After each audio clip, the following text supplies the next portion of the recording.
This spindle side table, complete with a painting of the ocean, was in need of a major makeover. So let's fix it up because the actual piece of furniture is so cute. First, I removed the nail heads that held on the painting, and then I was able to easily peel the painting off, but here's what the table looked like after the painting was gone. There was so much glue residue left over. It was bumpy and textured. So I cleaned the table with crud cutter and an old damp rag. To clean off the glue, I used chemical stripper. I let it sit for 15 minutes and then I was able to scrape off all of the glue. Hallelujah! It came off easily, so then I cleaned up the residue and let the wood dry.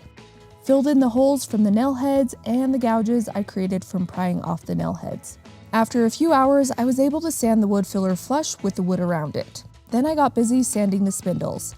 The easiest way ever to sand spindles is with these foam sanding pads.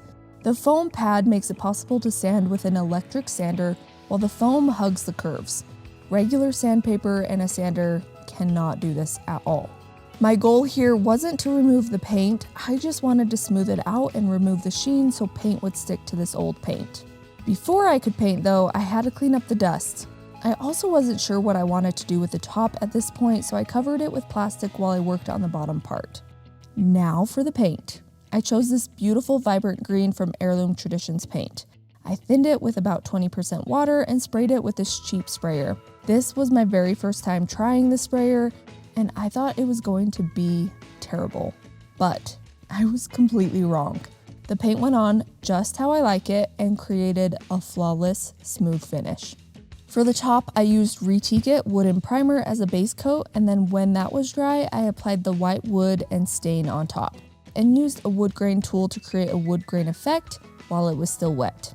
And then I stained it with special walnut water-based stain, just like normal. I personally love this new wood top look. With the wood filler, I wouldn't have been able to stain the top to look very good, so this option was perfect and easy to do. Anyway, at this point, I wasn't really happy with the green and the new look on the top, so I painted the bottom another color, this light blue, beautiful color. And then I sealed the top of the table to make it more durable. So here's what it looked like before, and here's what it looks like now. And here's what it looked like with the vibrant green paint. I've got to know, which one is your favorite, the blue or the green? Let me know in the comments. If you like this video, don't forget to hit the like and subscribe buttons. Thanks! Are you confused and not sure where to start with your furniture makeover? Don't worry, I got your back. Click the link in my comment to download our free painting checklist so you can paint your furniture as if you hired a professional to do it.